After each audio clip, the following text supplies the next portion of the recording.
महाराष्ट्राचे माननीय राज्यपाल श्री विद्यासागर रावजी, कृषी सहकार आणि शेतकरी कल्याण विभागाचे केंद्रीय सचिव श्री संजय अग्रवालजी, कृषी सहकार आणि शेतकरी कल्याण विभागाचे केंद्रीय अतिरिक्त सचिव श्रीमती वसुधा मिश्राजी, Vaikunth Mehta national institute for cooperative management संचालक डॉक्टर के त्रिपाठी जी, सर्वांना नमस्कार. संमेलन समारंभाला उपस्थित राहण्याचा मला खूप आनंद झाला आहे. आज मी पदवी घेतलेल्या सर्व विद्यार्थ्यांना अभिनंदन करतो. पालकांना आणि शिक्षकांना माझी शुभेच्छा. My congratulations not only to students but also their parents. I am very happy, my dear youngsters, to be here along with the Governor of Maharashtra in this prestigious institute of Vaikunth Mehta National Institute for Cooperative Management, a premier cooperative management institute and a pioneer in offering 2-year full-time residential Agri-Business management program at the postgraduate level. I am confident that the youngsters who graduate from this course will have a successful career in the Agri-Business sector, including Agri-input sector, rural finance and banking. First, let me congratulate the students who have been awarded degrees. It marks a well-deserved fulfillment of their academic objectives. All the professors, academicians and industry experts who tirelessly assisted the students in pursuit of their knowledge deserve to be lauded as well. I also felicitate, as I said earlier, the parents and well-wishers who have supported the students throughout their journey. I am particularly happy to note that for this agri-business course, not only boys, girls are also there in good numbers. That's a positive sign. Agriculture is the basic culture of India, and we must all protect, promote agriculture, which is really having and facing certain challenges.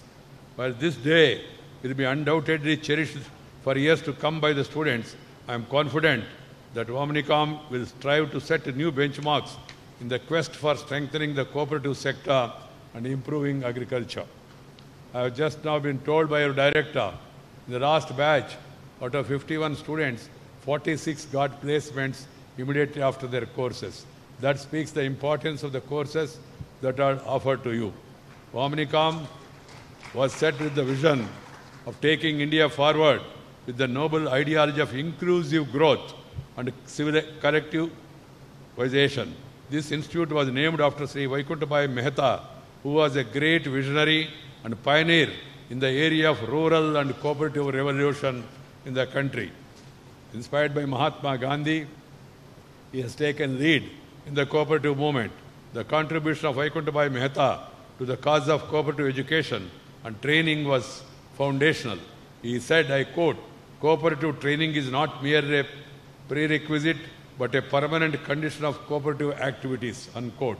He served as the Minister of Finance and Cooperation of the then Bombay State and was the first chairman of the Khadi and Village Industries Commission.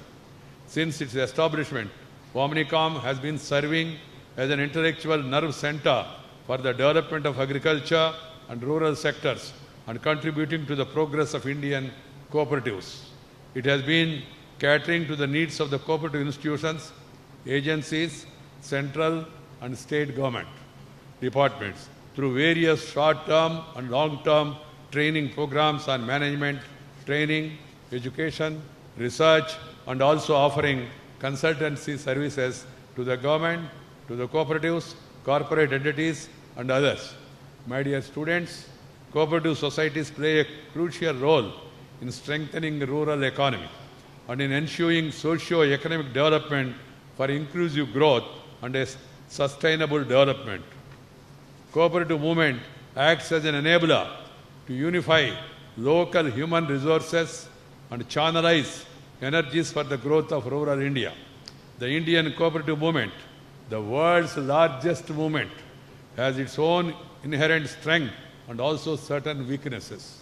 With more than 8 lakh cooperatives, the cooperatives have significant presence in all the areas of socio-economic activities. Dairy cooperatives have ushered in milk revolution in the country. Amul has become a household name.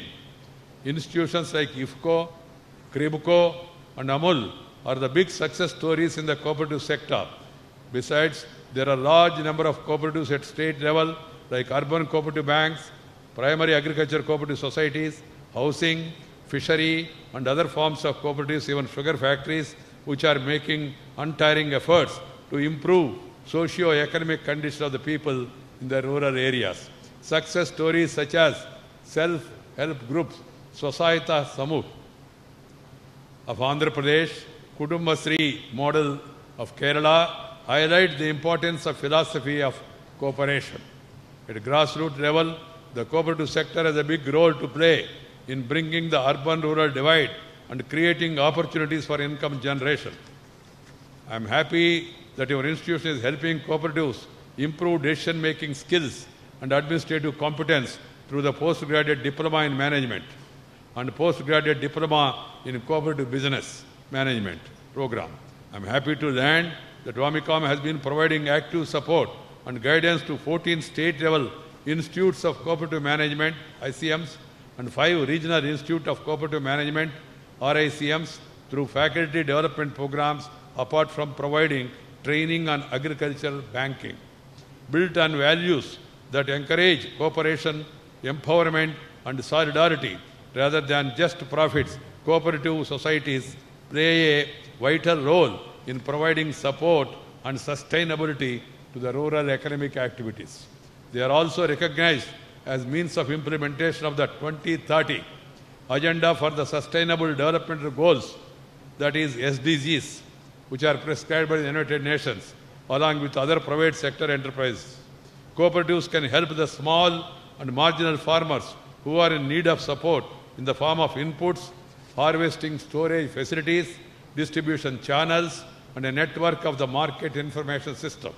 They must assume a greater role in mitigating rural distress by providing support facilities for the farmers to ensure sustainability. Technical guidance is required to help agriculturists in processing their produce and reap benefits through value addition.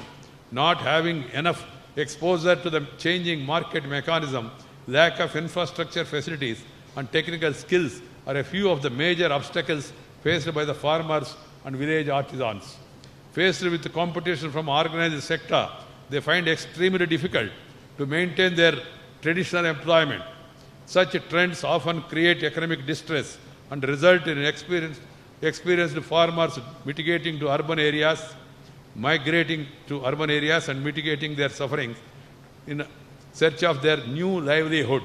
If we do not reverse this trend, we will be forfeiting the most valuable human resource that has the knowledge of farming and rural livelihood. Mahatma Gandhi, after independence, gave a call asking our leaders and people to go back to villages. But some of our leaders have shown their back and moved to urban areas. Hence, this situation.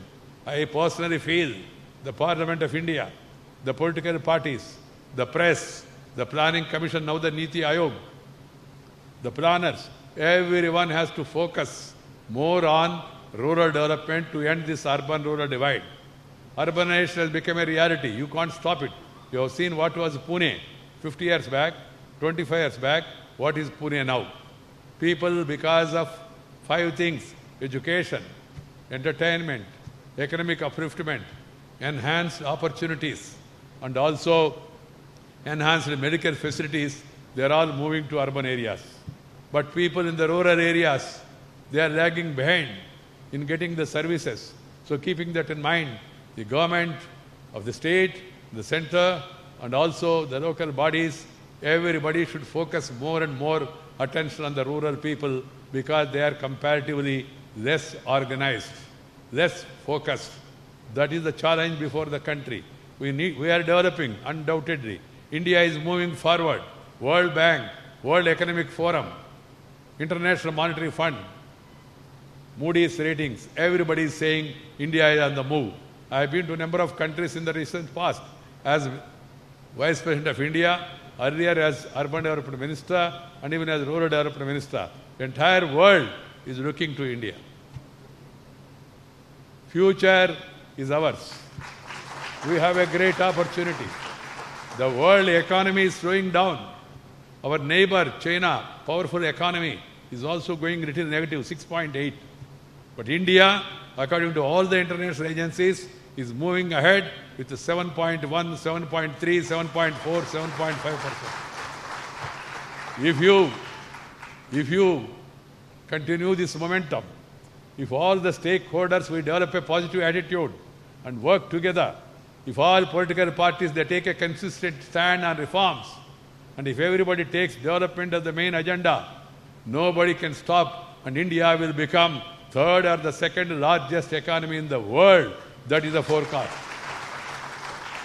For that, it is not the duty of the Prime Minister or the Chief Minister or the ministers or the political parties. It is the duty of every one of us to join the mainstream and have development as the main agenda. Positivity, leave the negative mindset. Develop positivity. Leave obstruction and destruction. Take up construction. That is really going to help the country. This should be a national mission for all of us. And also we must take all the steps to see that the agriculture is preserved. People are leaving agriculture. It's a very, very disturbing trend. A country like India, you cannot sustain on imported food technology. Imported food. India's size is 130 crore people. We are not Dubai or Singapore, where they can import everything. We need to have homegrown food security. You cannot develop on imported food security. And you must constantly improve your production. For that, you need to see that the agriculture is made viable. For that, you have to focus on infrastructure. The rural roads are very important. I am fortunate that as a minister of the rural development under Sri Atal Bihari Vajpayee government, we initiated Pradhan Mantri Gram Sadak Yojana.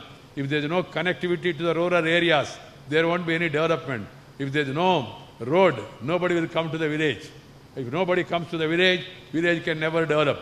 And I told my colleagues also at that time who were hesitating, they were willing for national highway, golden quadrilateral Swarna Chaturbhuja Yojana. But because you get money back through toll gate, but the rural road nobody is going to pay. But I told them, if you don't have connectivity to the village, it is very vital. If you don't have road, no VDO, BDO, DDO, ADO, collector, doctor, actor, tractor, nothing can go to the village. And village can never develop. Your milk, your vegetables, your honey bee, or any production in the village, your paddy, that has to finally go to other areas. So connectivity is very key. So that is being focused. And also electricity, water, and also preservation of conservation of waters, and also cold storage, because you have to preserve the perishable items, and also rural go-downs, timely, accessible, cheaper credit at an affordable price. Nowadays, the governments are now focusing more on reducing the interest rates. It's a good thing. With the economy improving further, I hope the rates will come down further. My dear youngsters, I would like to tell you, and also I would like to tell our countrymen, these loan waivers or this free power is no permanent solution. They are only temporary solutions, maybe populistic. What is required is getting reasonable price for their produce, providing them market information, providing them the needed go-downs, cold storage, and also timely, affordable, adequate credit. These are the important things for the agriculture. One has to understand this. And then also diversification of crops from the traditional crops, and also value addition, then food processing. You see nowadays, we have so much aquaculture on the coastal side, the fishy culture, and also prawn culture, other aquaculture, They are really doing a great business because of value addition. We have tomatoes in our country, but we import tomato ketchup. Tomato, no price. Tomato ketchup, high price. We are in Maharashtra, near Nasik. We produce onions. When you produce onions, the price will go down. When you purchase onions in Delhi, the price will go up. We are not able to store them and make it available. Even the potato, and potatoes are produced abundantly, the price goes down. But if you import potato chips, potato is 5 rupees, 10 rupees, 15 rupees maximum. Potato chips is 400 rupees, 500 rupees because of package. Our own chips, they are going out and they are coming back and we are eating them at 400 and 500. So this is an irony. This is where your courses help, agri-business. You must educate the rural people. You must educate the agriculture industry to go for such value addition, food processing, and then see to it that they also get a good, affordable price for their producers. You youngsters, now you talk to any farmer, what he wants his son to be. He don't want his son to be a farmer. You talk to a doctor, he will say he wants to make his son as a doctor. Talk to a professor, he wants to make his son a professor. Talk to an actor, he wants to make his son an actor, even if though the face is not good. And also, you talk to businessman, he wants to make his son as a businessman. You talk to farmer, he will say, no, I don't want my son to suffer. Why? Because agriculture is not becoming viable and profitable. So we have to make agriculture profitable.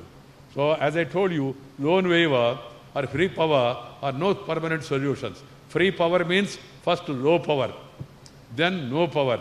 Free power is no power only. No power is free power only. If there is no power, then free only. You don't get bill also.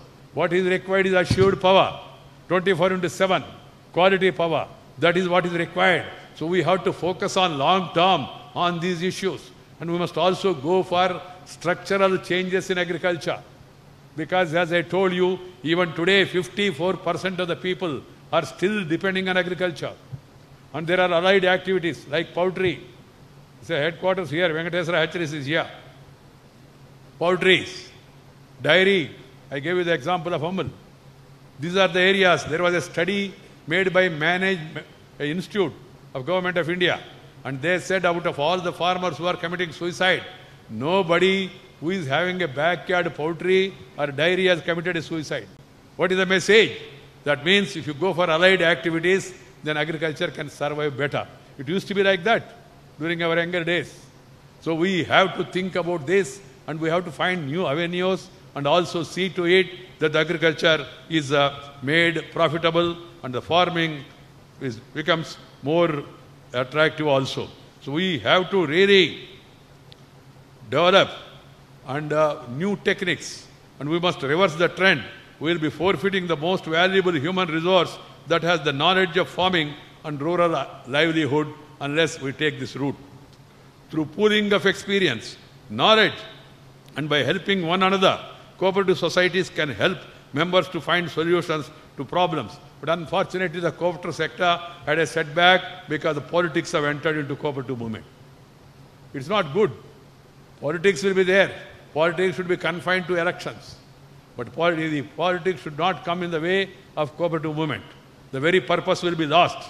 See, the cooperatives, they can help members to find solutions to problems.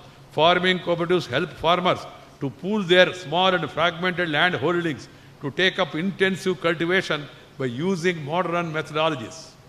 Agriculture processing cooperatives can provide support towards paddy milling, oil seed, crushing, processing, fruits, vegetables, and so on. The farmers gain through value addition to their product, as I told you. Agriculture marketing societies should enable farmers to benefit from increased bargaining strength. By removing intermediaries, they help farmers to directly interact with the consumers. The government's e-norm is a very, very good initiative, but it should spread to all the mandals across the country. Farmer must have information. Fortunately, now everybody is having a cell phone. And if information is fed to them, what is the price of onion in Delhi today? And what is the price of Nasik? And if e-norm facility is there, the trader from Delhi can order directly from the farmer. Then only farmers will get the required benefit. This is a movement that has to be taken up by all the concerned. Agriculture, as I told you, facing many challenges because of the cost of inputs and depleting water resources, to not having an organized market mechanism, and the vagaries caused by climate change. The flood, the drought, the cyclone, all of them are causing so much havoc. In India, agriculture has traditionally played a vital role in economic development and continues to do so even till this day.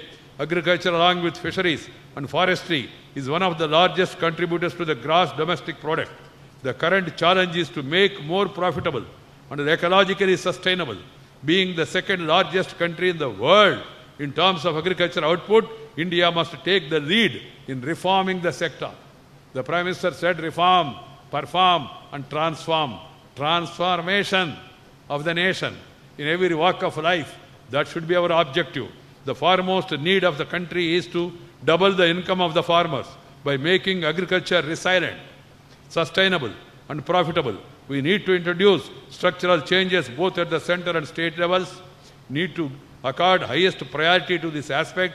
Concerted efforts are required from every stakeholder to ensure there is no agrarian distress. Infrastructure development is one of the key factors, as I explained to you. As the economy improves, the interest rates has to be brought down further. The crop insurance scheme should be made more attractive and implemented effectively.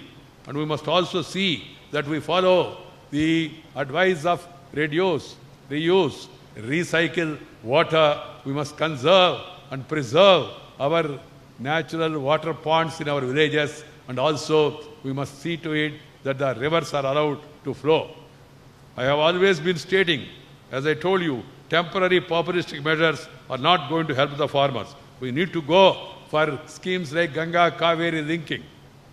This is very much needed. We must also go for massive educative program on the need for agriculture insurance scheme. The farmer should be educated, as I told you, to diversify crops. I feel that the farmer should be encouraged to grow horticulture crops as also cultivate cereals and pulses. The extension of officials should be made to spend more time with the farmers, less time in the office.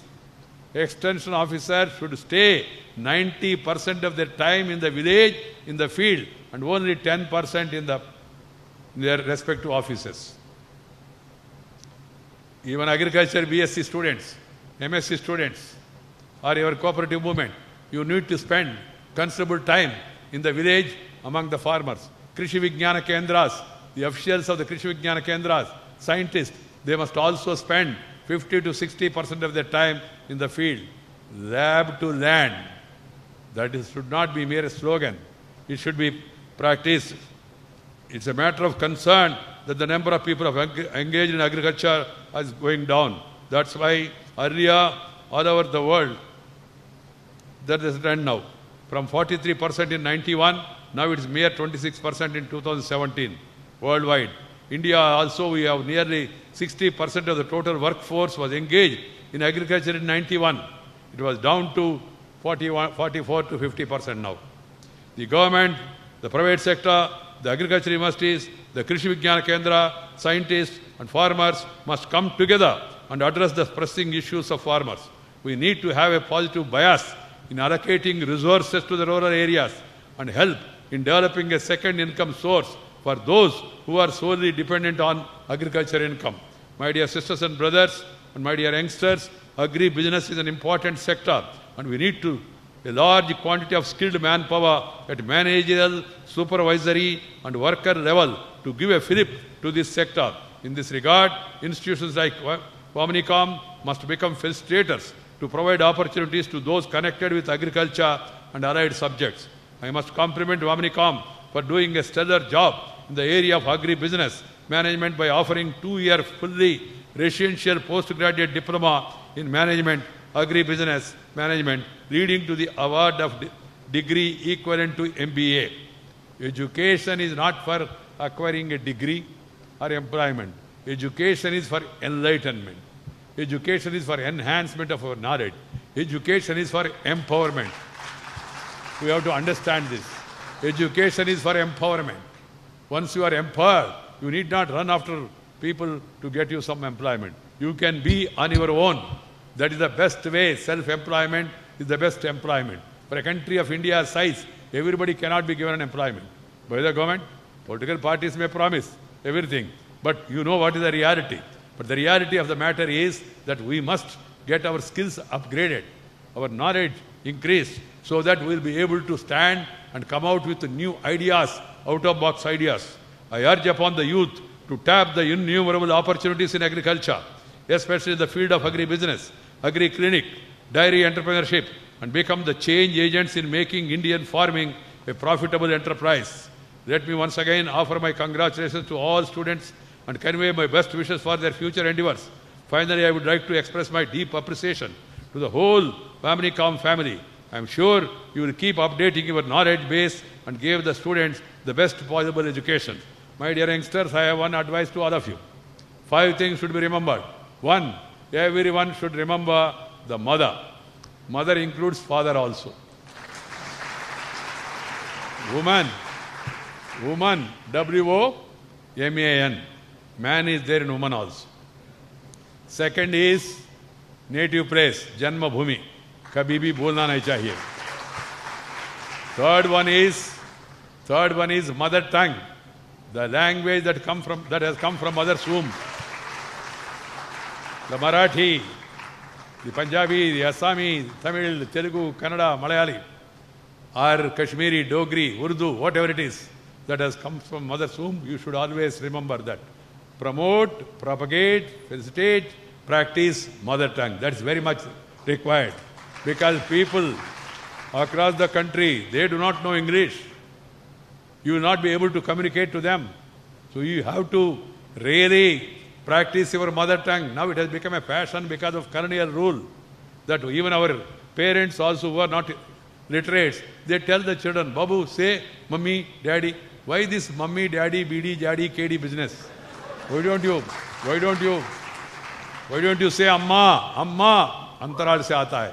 Mummy, yahan se aata hai. Go back home and night practice in your room. Say mummy, it comes from here. Say Amma, Ma, it comes from the heart. That is the beauty of language. भाषा और भावना एक साथ चलता है. समझना चाहिए. भाषा और भावना, मन में जो भावना एक साथ चलता है. The language and culture, it goes together. All the colonial rulers, they always want to destroy the culture. I have been to Latin American countries in the recent past. None of them remember their mother tongue. I asked them, what happened to you? Guatemala, Peru. They said, sir, the Spanish came and our language got vanished. Spanish people. Spanish have conquered. Their official language is Spanish now. Some of the African countries also.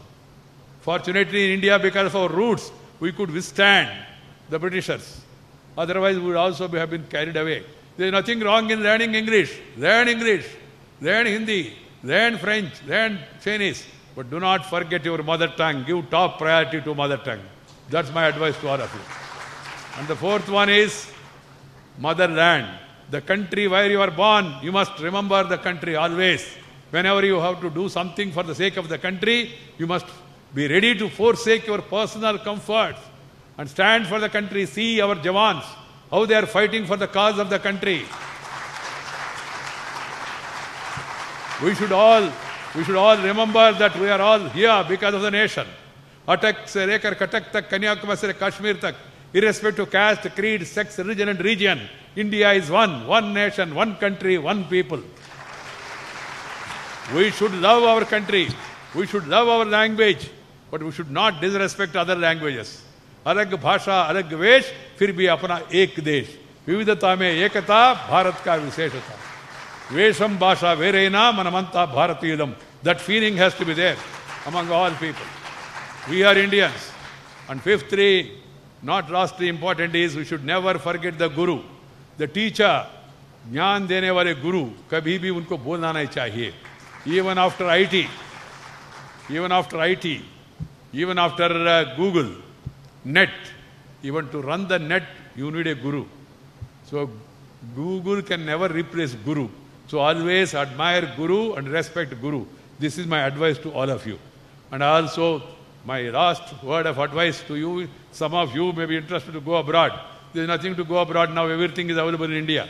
Still you want to go abroad? Still you want to go abroad? Go.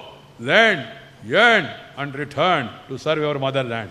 That should be our life mission. Thank you all. Namaskar. Jai Hind.